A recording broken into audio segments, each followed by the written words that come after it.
Good afternoon. Welcome to another episode of The Gavel, featuring attorney Anna Toledo. Ms. Toledo is the senior attorney and general counsel to Targeted Justice. She has a background in constitutional and environmental law and is an experienced litigator, including 2 cases at the U.S. Supreme Court. And here's Ms. Toledo.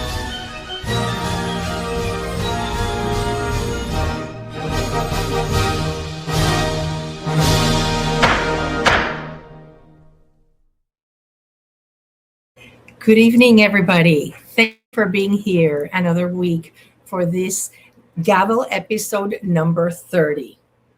This is a podcast for those of you that are new and don't know.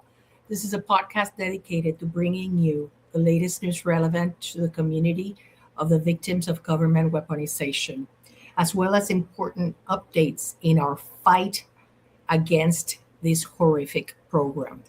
Things you should be aware of and actionable advice for you to take your own measures. A gavel is traditionally used to bring attention to important things. It's not just reserved for judges or justices of the peace. No, it's also to bring the attention to those things that you should be paying attention to.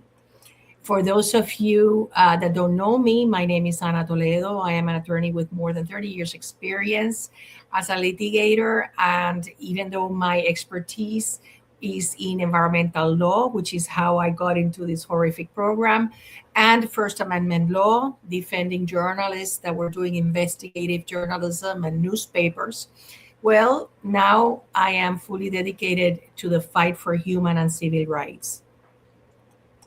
Like many of you, I also want to be free.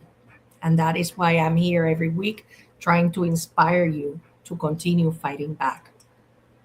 My goal is that of exposing this horrific program. That is why I have moved to Washington, D.C. to knock on the doors of those people that are capable of exposing this horrific program and helping us all shut it down. I have to begin, as I have been doing since the very first day that I started this podcast. And I want to repeat a Bible verse that I have read many times before, but it is just so appropriate. And this time, Steve Baker, which is a journalist with The Blaze, put it out there saying, "For we wrestle not against flesh and blood, but against principalities, against powers, against the rules of the darkness of this world, against spiritual wickedness in high places." And we all know that that's exactly what we face every day in this horrific program. But we are stronger, and we are here because of the grace of God. And we're going to continue doing what we were placed here to do.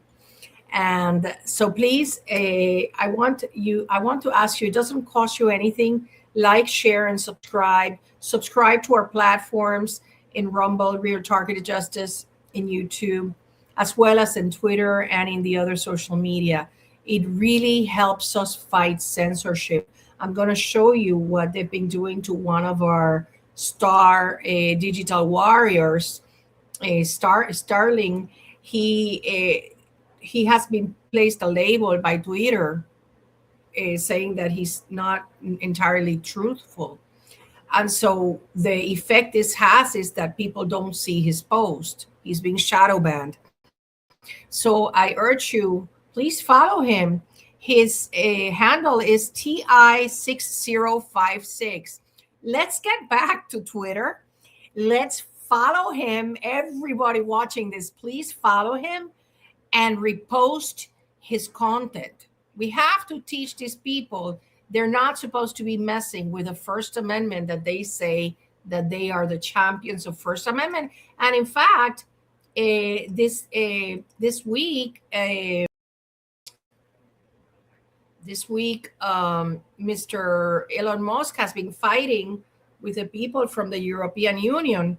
So my inkling is that it's not Musk. He doesn't know that the government criminals are infiltrating his platform, number one, Or number two, he still has working at X the people that worked for Twitter and were doing the illegal shenanigans with the FBI and NSA criminals.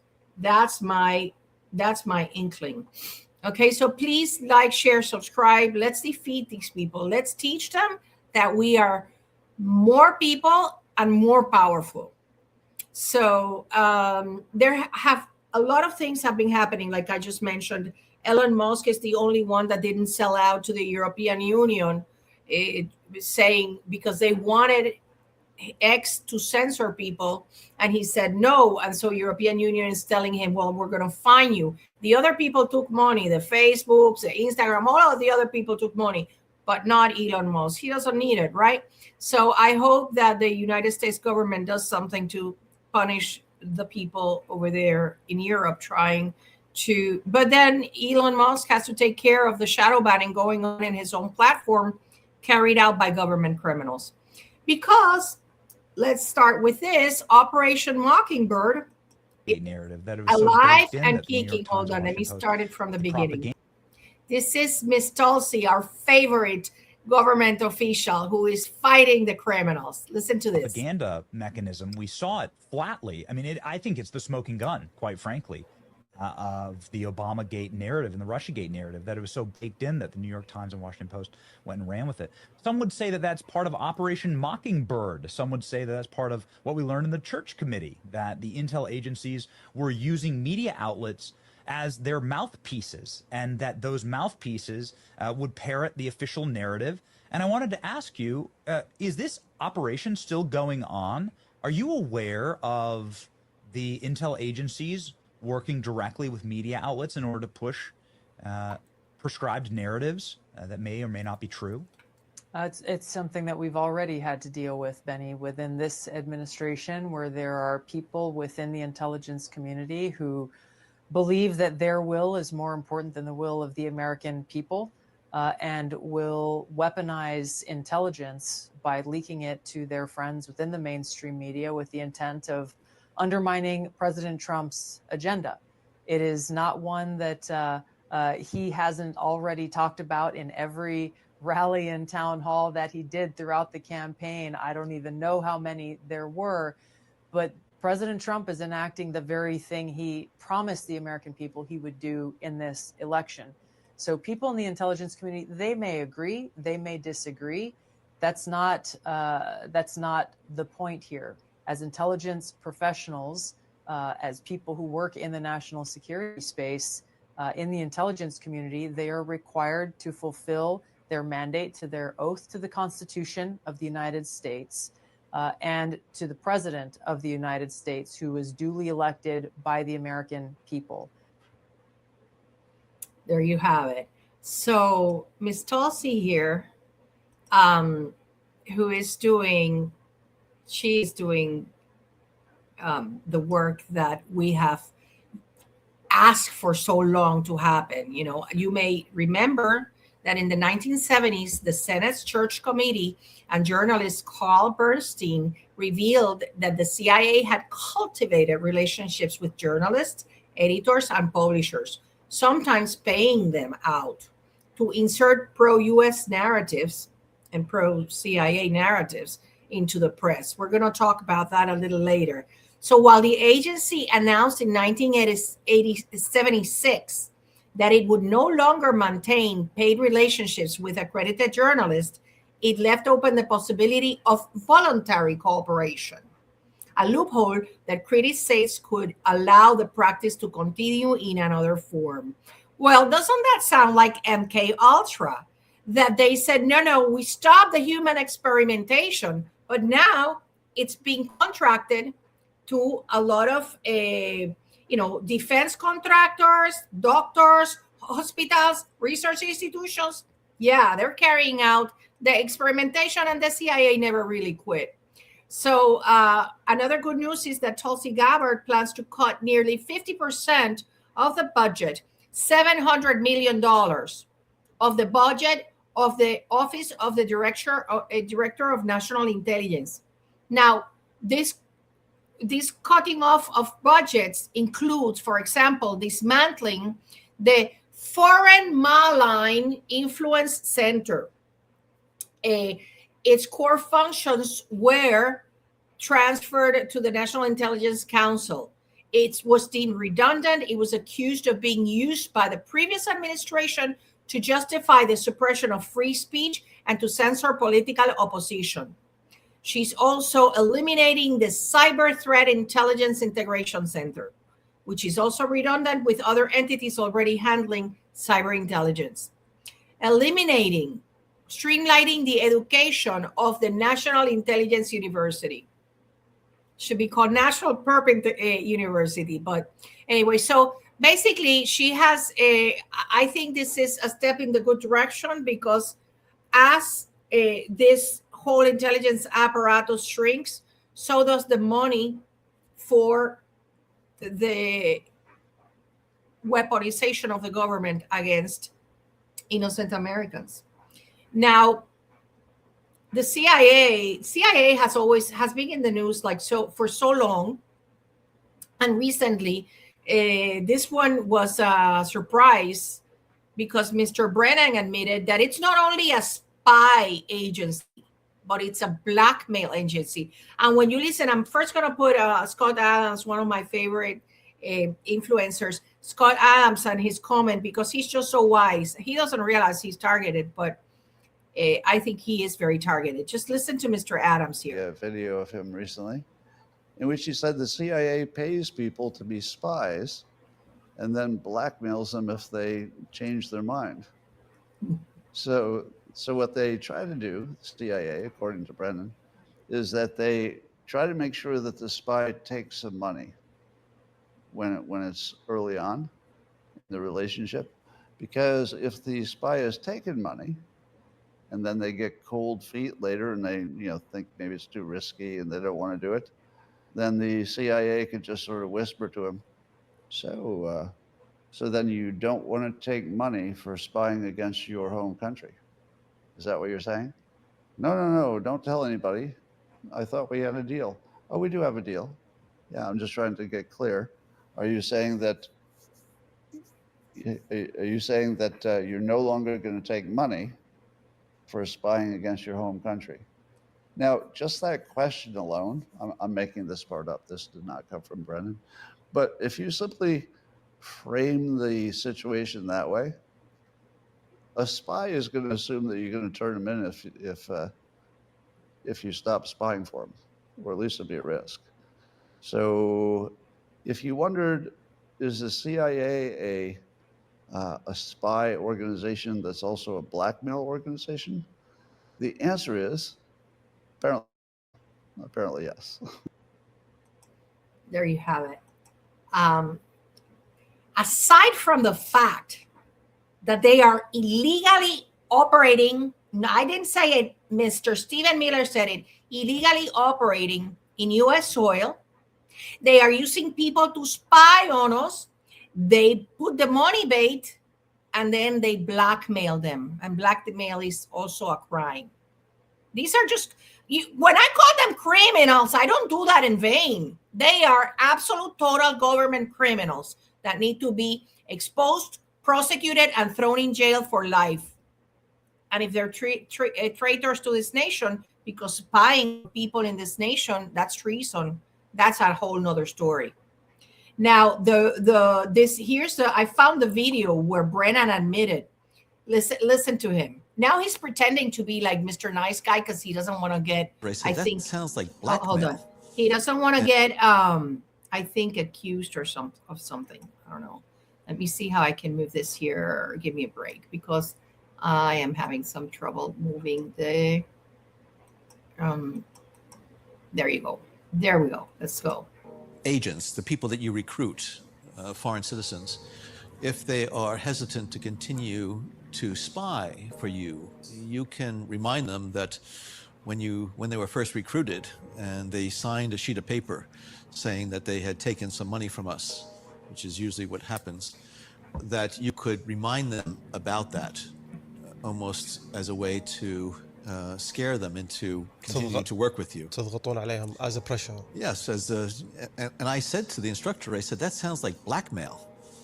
And he got rather angry at me and said, it's not blackmail. This is the security of the United States we're talking about. You have to do whatever you can in order to keep people on working for the CIA. Agents, the people that you recruit, foreign. There you go.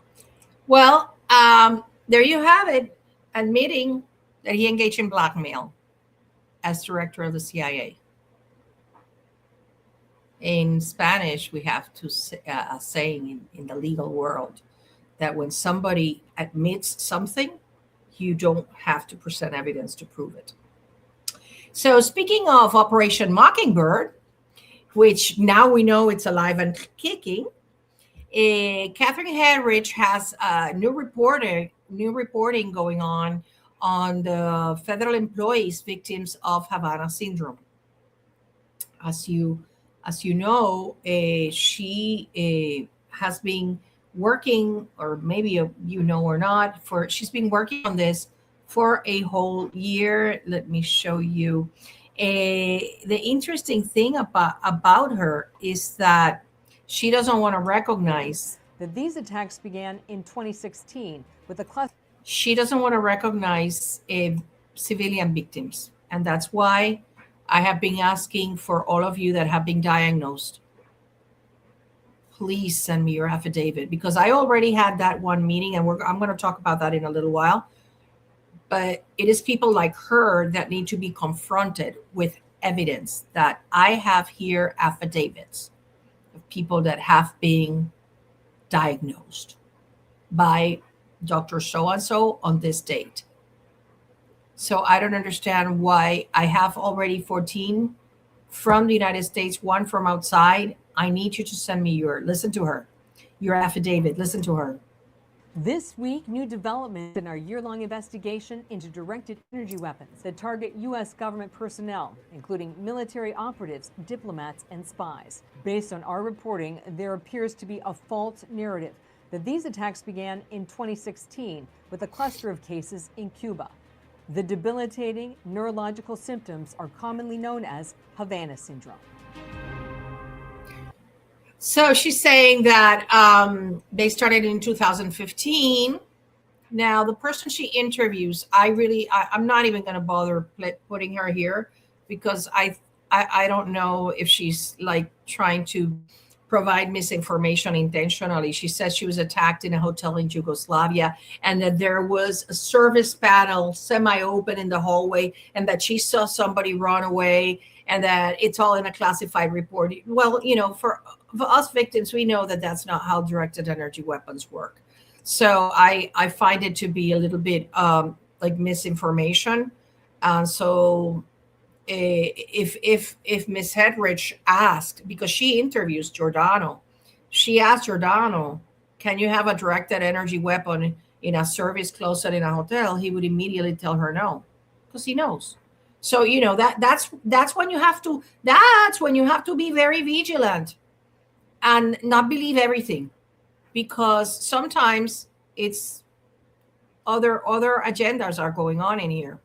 So then she went on to say this. Throughout our investigation, we spoke with a dozen Havana syndrome survivors, and like Christy, they allege there's an intentional effort by some elements of the U.S. government to downplay the severity of their injuries and cast doubt on the cause. So, well, this is good that she's saying it, because everybody knows that the CIA and the intelligence community is obstructing the fact-finding process. And as a matter of fact, that's why Congress referred the intelligence community to the DOJ. That, of course, we don't know if Ms. Bondi is going to do anything, but for investigation, for criminal investigation. However, Ms. Herridge has ignored Dr. Lambert's post regarding the civilian registry, and she has even ignored, let me show you, because I did post to her. I said, I have evidence of 14 civilians diagnosed with Havana syndrome. One has a confirmation letter by Dr. Giordano. It's a national travesty. It's not just the feds. The nation needs to know the truth. Her reply, crickets. And so it's, what I want to ask you, digital warriors, is please follow her.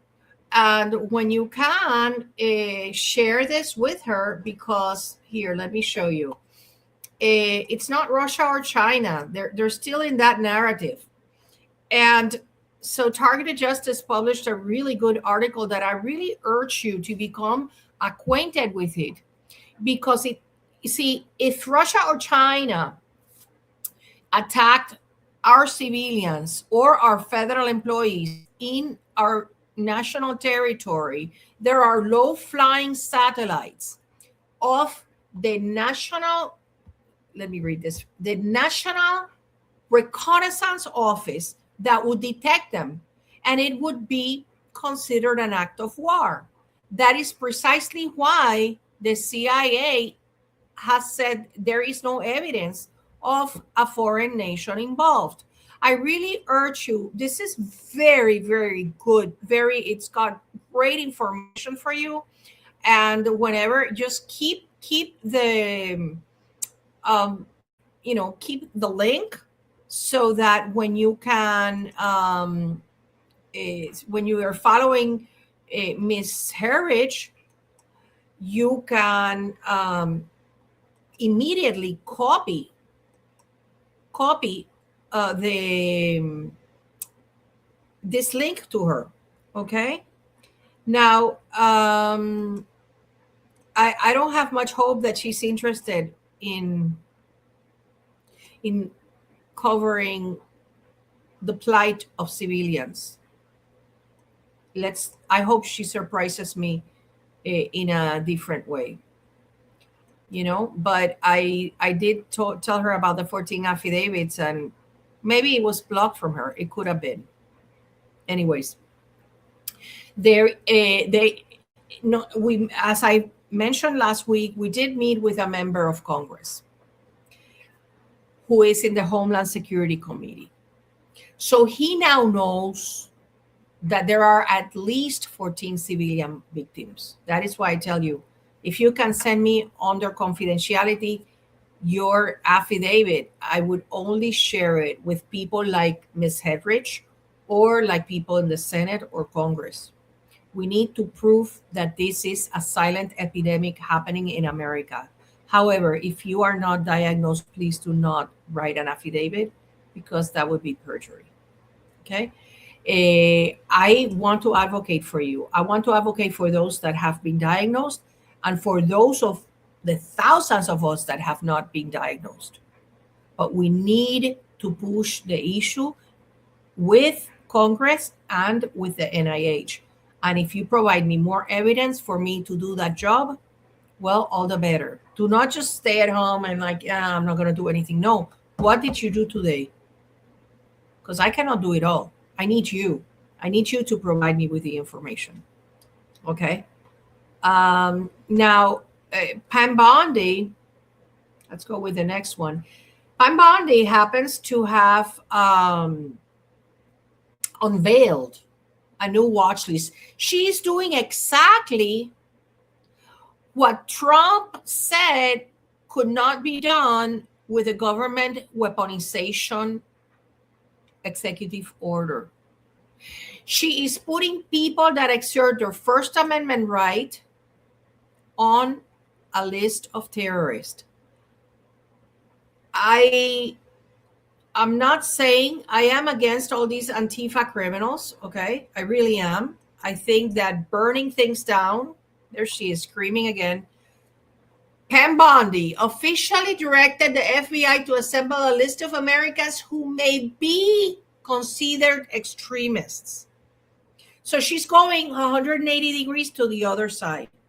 See, the Biden administration had all the MAGA people, all the patriots, all the J6ers, all of them declared, all the people that oppose COVID mandates declared terrorists.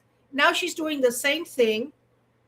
And again, there is no reason, because if the FBI sees that they're burning things to the ground, they just have to arrest a person.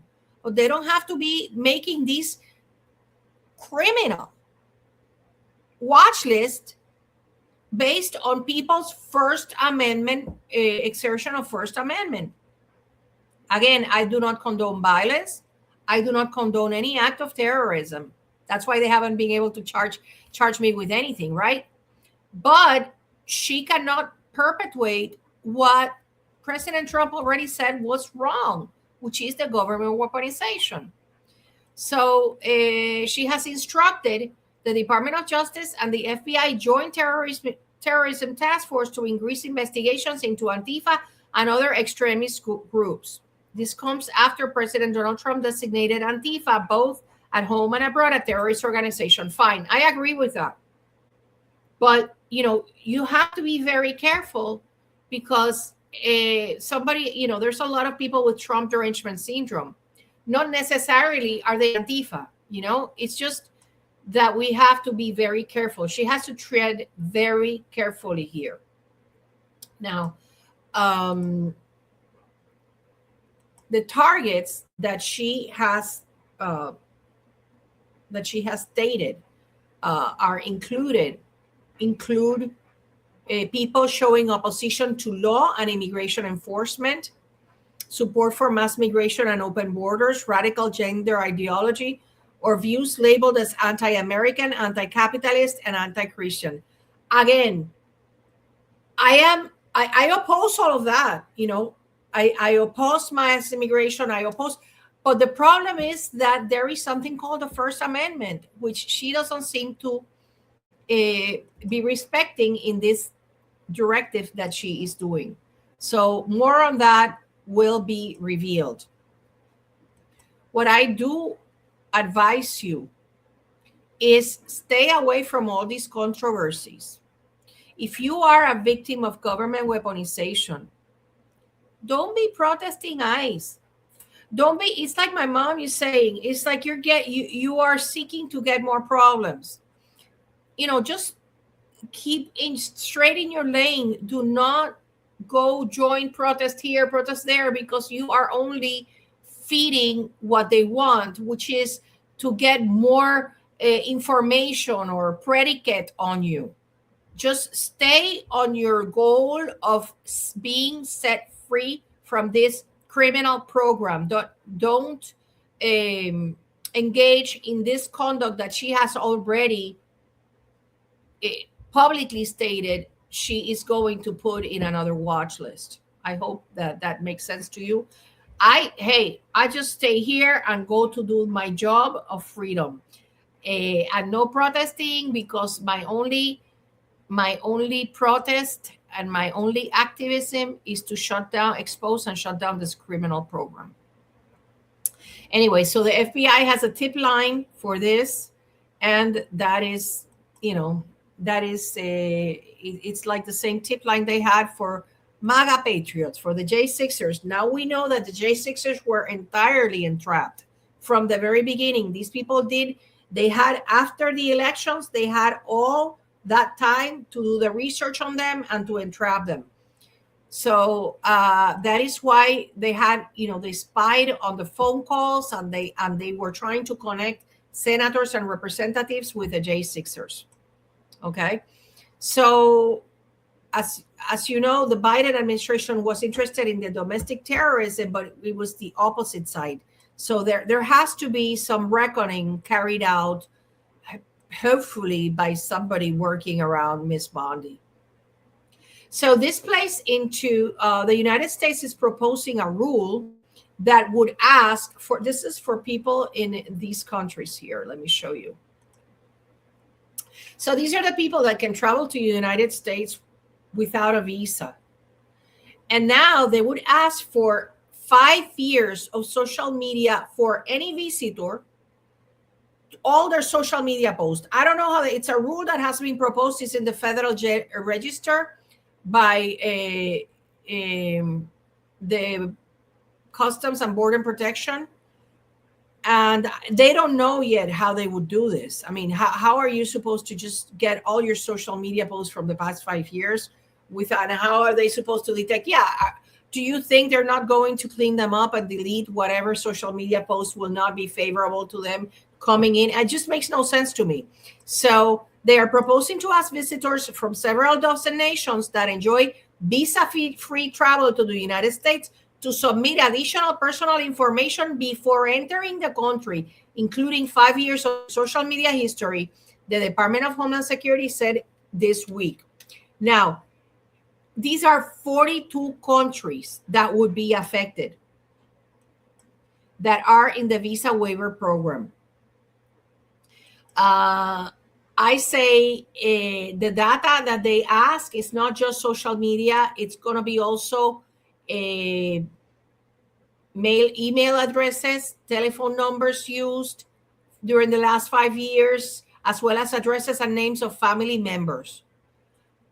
What that tells me is that maybe what they're trying to do is increase the amount of targeted persons outside of the United States, because they know that we're going to be shutting it down pretty soon here. We're not going to stop shutting it down, and they want to continue their little criminal program, which we're not going to allow it.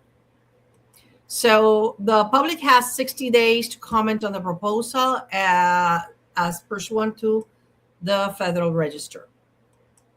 Now, regarding speaking of Miss Bundy, it seems that President Trump is not very happy with her, and it seems to be pondering substituting her with somebody else.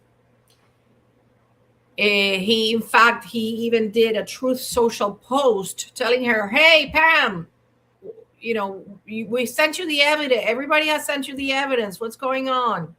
Why isn't anything happening?" And one of the names that has been thrown around is that of Mr. Will they go on that list? Hold on, Mr. Trey Gowdy, which, as you know, this is like one of my favorite tips by him. He used to be a senator, and right after this moment, that for those of you that haven't seen it, you're going to love it. Right after this moment, he was offered an amazing job at Fox News, and he was basically taken out of the race to shut down this criminal program. Watch. Let me ask you another question about the terrorism list. What process is afforded a U.S. citizen, not someone who's overstayed a visa, not someone who crossed the border without permission, but an American citizen? What process is currently afforded an American citizen before they go on that list?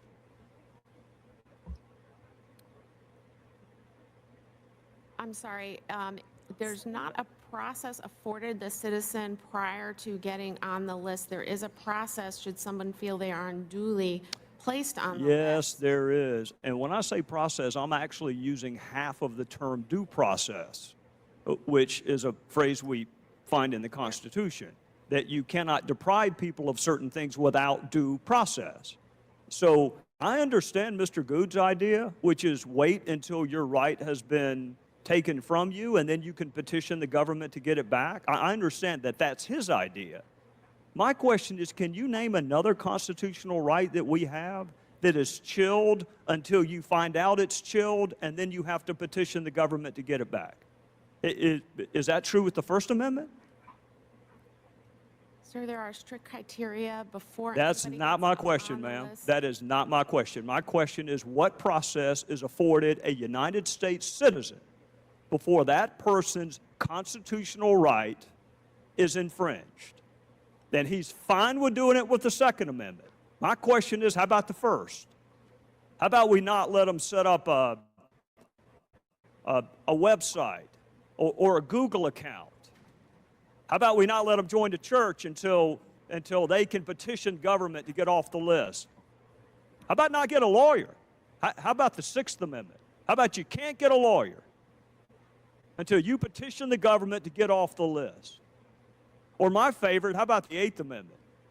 We're going to subject you to cruel and unusual punishment until you petition the government to get off the list. Is there another constitutional right that we treat the same way for American citizens that we do the Second Amendment? Can you think of one?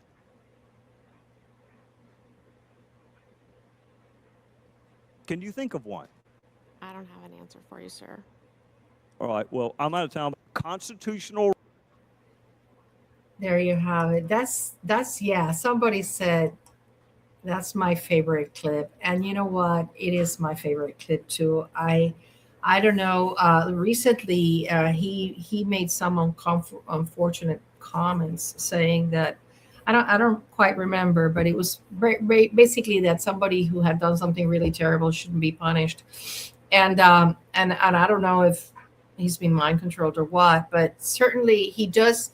That clip tells you that he knows the connection between being on the watch list and being tortured, being on the terrorist list and being tortured. He knows. We don't have to tell him. And he also knows how hard it is for each and every one of you to get an attorney to petition for redress of grievances. And let's just hope all of that is going to change. Now, Mr. Patel, who is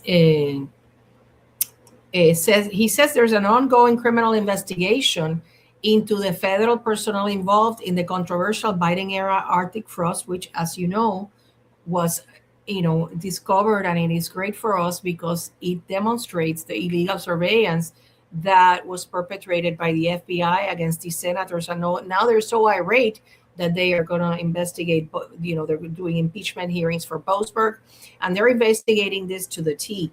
Well, he says that he's investigating these people. He revealed the existence of the probe during a wide-ranging interview on Just the News. But here's a problem with his expression, and it is that two people bring to the attention of everybody that if in fact he is investigating the people of Arctic frost, here is whistleblower Kennedy. Ask him why the GS-15 who oversaw Arctic frost is still employed at the FBI. They're lying to him. Then you also have this comment by another man that knows a lot about the swamp, who is Mr. Roger Stone. Here he goes. He says, okay, let me remove this. Give me a second, because the criminals, you know how this is. He said, Roger Stone says the following. Let me show you.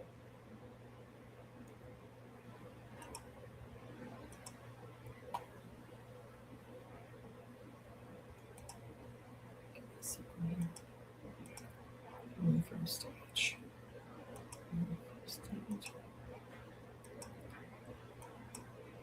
Okay. Image file. Please excuse me because I don't know what they do. Okay, here it goes. This is Mr. Stone. So the same FBI agent who tried to pressure Proud Boy leader Enrique Tarrio into saying falsely that I, Mr. Stone, was his liaison to President Trump on January 6th, is now heading the investigation into the pipe bomber. So what we have here is that in the two most important investigations that Mr. Patel is heading, which is the pipe bomber and the Arctic frost, you have there people that are clearly Biden loyalists and people that are not necessarily doing the transparency work that needs to be done. So you have to wonder, they're taking him for a ride. I think he's just being naive. More shall be revealed. Now for the updates. So as it pertains to what I'm doing here in DC, I'm going to tell you of things I do after I do them, because I don't want the criminals to obstruct them any more than what they do. But because, as you know, you say, oh, well, they can read your thoughts. No, it's the CIA and the U.S. Space Force criminals that can read the thoughts, and probably the NSA people that have access to my computer, but they do not necessarily communicate with the boots in the grounds because they don't have the the security clearances to do so. So for that reason, I would much rather, because I know many of them are here listening to what I'm saying. Hi, criminals. We're coming for you. Okay, so anyways, just a few reminders. Number one, do not speak to yourself about what you're going to do in your house or in your car, because there's microphones everywhere, and even your phone is a microphone. You're alerting them so that they have the posse, the perp posse waiting for you wherever it is that you're going. That is one thing that I have learned the hard way. Also, this Saturday is the second Saturday of the month. The Targeted Justice monthly meetings will no longer be while I'm here. They're going to be held here in DC. So if you are in the DC area, please, in the show notes, you have the email address, dmvtigroup@proton.me. Write to us and we will send you where we're going to be meeting. It's this Saturday. And the time, it depends on where we're going to be holding it. Okay. Now, everybody is filing their Privacy Act requests, and FBI is fighting back, but we're fighting back harder.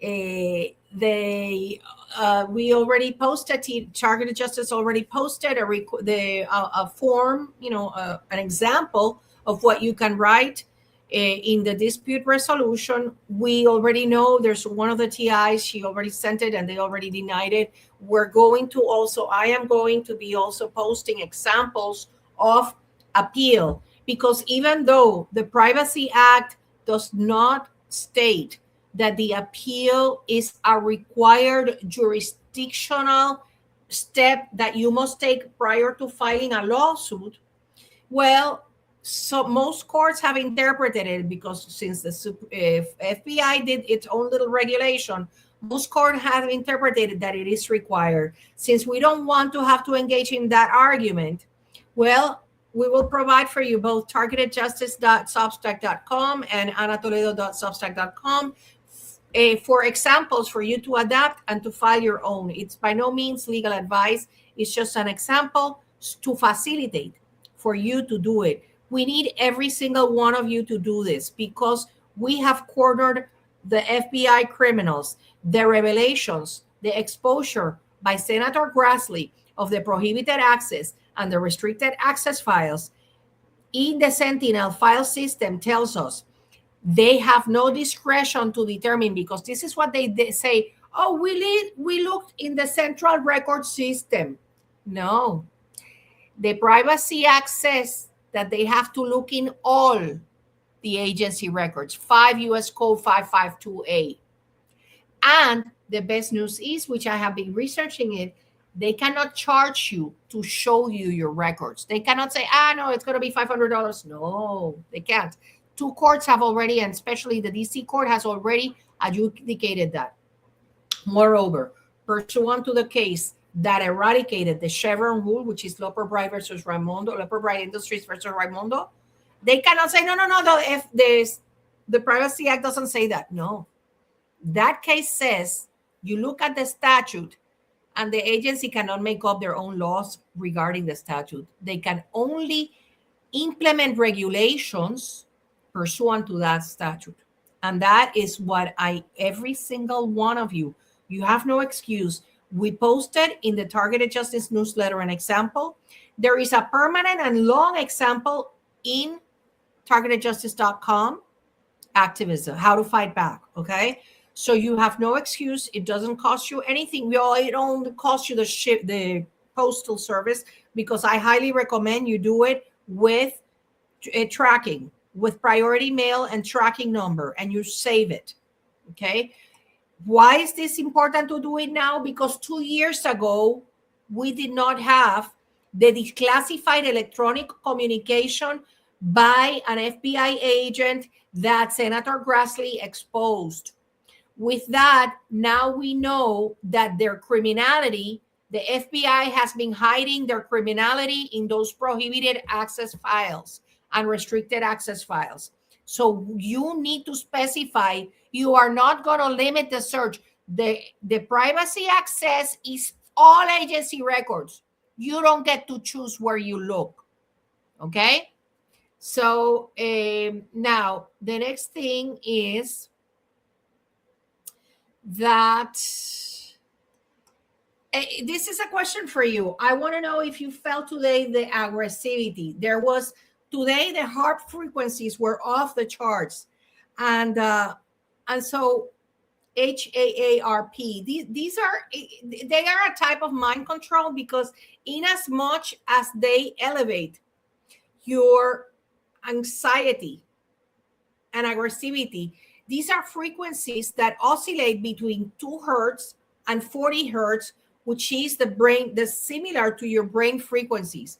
And by putting massive signals that ricochet off the ionosphere, it is distributed around the world in many of the antennas that repeat the signals. Like there's huge HARP in Puerto Rico. And so they put those signals out there and it affects everybody. So even though it's not RNM or V2K, it is a type of mind control because it affects your emotion.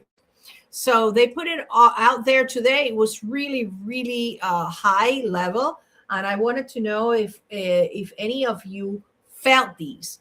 And the way I combat it, the lighthouse explained to me that the reason they don't do it every day is because if they did, your mind would adjust to it. So they only do it, they do it selectively. And I wanted to know if any of you felt it today. Well, the way I combat it is with the TENS unit, which I'm not wearing now, but I am wearing the TENS, the pads on top of my ears with the TENS unit, and that this really, really helps me not just with these anxiety frequencies, but also with, when they give you sleep bombs or when they give you crying bombs or sadness bombs. Well, that really helps me. It might be something you might want to try. And of course, the Silent Night, that it's, for me, it's a lifesaver. And for those of you that have the W band, somebody had been written to me because of the publication I made, the zapper of the 15-volt zapper, for me, it's just, indispensable to minimize their attacks. Now, I just want to cover 2 more things, and one thing is it's really important for all of you. The medical profession must be really nervous because we are exposing this program, and along with it, the culprits, the medical doctors, the white robes that have colluded with it, they're going to be exposed. They're going to be humiliated. So now we have reports from TIs that have gone to hospitals and they have overheard the nurses say, "Oh, he thinks he's being followed by the government," when the person had not said anything. I advise you, please, do not go to a hospital unless it's absolute emergency or absolutely necessary. They are not your friends.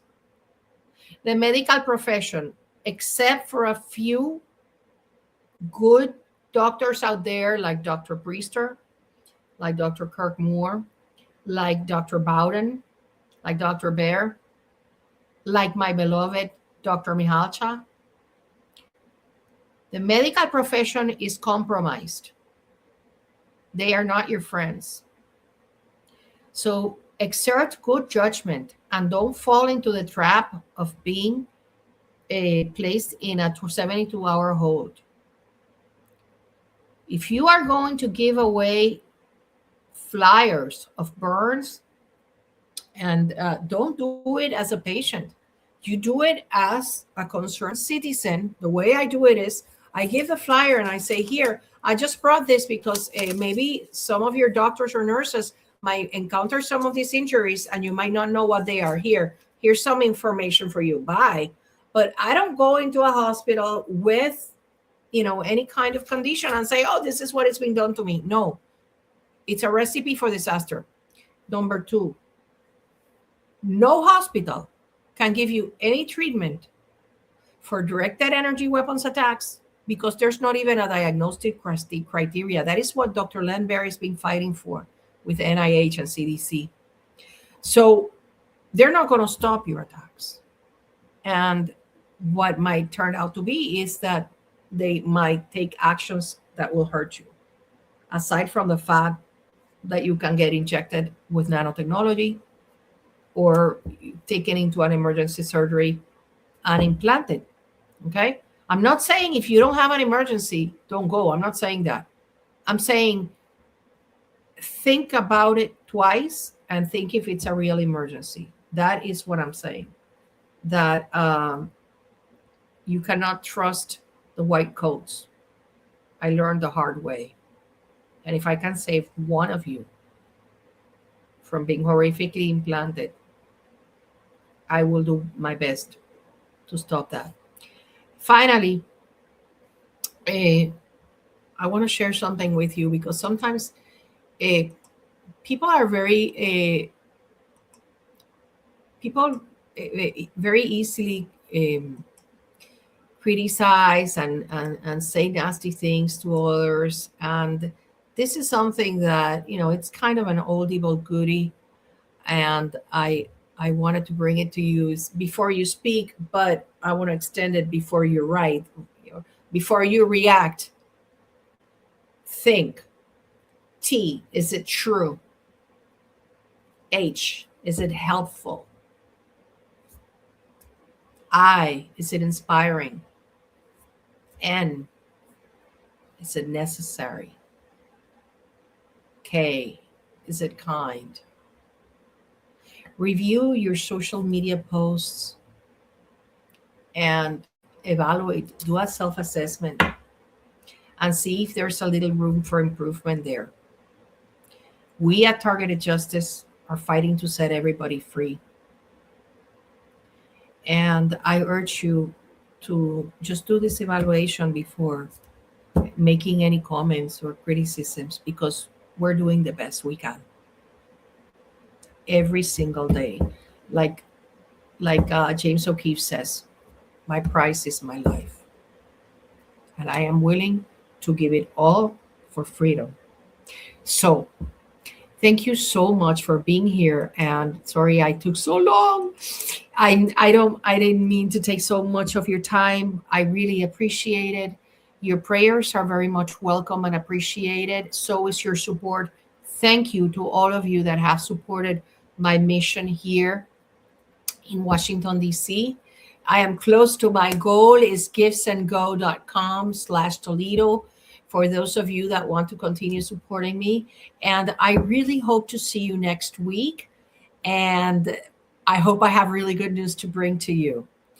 Until then, have a wonderful week.